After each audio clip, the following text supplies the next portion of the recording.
আসসালামু আলাইকুম প্রিয় মাছাসী বন্ধুগণ, আশা করি আপনারা সকলে ভালো আছেন এবং সুস্থ আছেন। তো প্রিয় মাছাসী বন্ধুগণ, আপনারা যে সকল চাষি ভাইয়েরা আছেন যে বিলুপ্ত প্রজাতির মহাশোল মাছের পোনা চাষ করতে চান এবং পোনা পাচ্ছেন না, আমাদের হ্যাচারি থেকে পেয়ে যাচ্ছেন বিলুপ্ত প্রজাতির এই মহাশোল মাছের পোনা।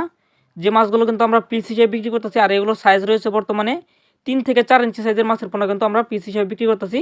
আপনারা যে সকল চাষি ভাইয়েরা আছেন যে বিলুপ্ত প্রজাতির বিরল প্রজাতির মাছ চাষ করতে চান, তারা কিন্তু অবশ্যই মহাশোল মাছের পোনাগুলো চাষ করতে পারেন। আর এই মাছগুলো কিন্তু বাজারে বিক্রি করা যায়, প্রায় 1 কেজি মাছ বিক্রি করা যায় 3 থেকে 4 হাজার টাকা কেজি পর্যন্ত। তাই আপনারা যে সকল চাষি ভাইরা আছেন যে মহাশোল মাছ চাষ করতে চান এবং চাষাবাদ করতে আগ্রহী আছেন, তারা কিন্তু অবশ্যই আমাদের সঙ্গে যোগাযোগ করে আমাদের হ্যাচারি থেকে এই মুহূর্তে মাছের পোনাগুলো সংগ্রহ করুন। আমাদের হ্যাচারিতে মাছের পোনা প্রায় স্টক খুবই কম আছে। আপনারা চাইলে কিন্তু তাড়াতাড়ি যোগাযোগ করে আমাদের হ্যাচারি থেকে বর্তমান সময়ে মহাশোল মাছের পোনা সহ বিভিন্ন জাতের মাছের পোনা আপনি অর্ডার করতে পারেন। আর এই মাছগুলো মূলত বাংলাদেশ মৎস্য গবেষণা ইনস্টিটিউট থেকে উৎপাদন করা হয়েছে, যার কারণে আমরা চাষি ভাইয়ের চাষের আওতায় আনা হয়েছে। এই কারণে তো আপনারা যে সকল চাষি ভাইরা আছেন যে মহাশোল মাছ চাষ করবেন বা চাষাবাদ করতে আগ্রহী আছেন, তারা কিন্তু অবশ্যই আমাদের সঙ্গে যোগাযোগ করে আমাদের হ্যাচারি থেকে এই মুহূর্তে মহাশোল মাছের পোনাগুলো অর্ডার করে ফেলুন। আমাদের ঠিকানা ময়মনসিংহ জেলা। ধন্যবাদ।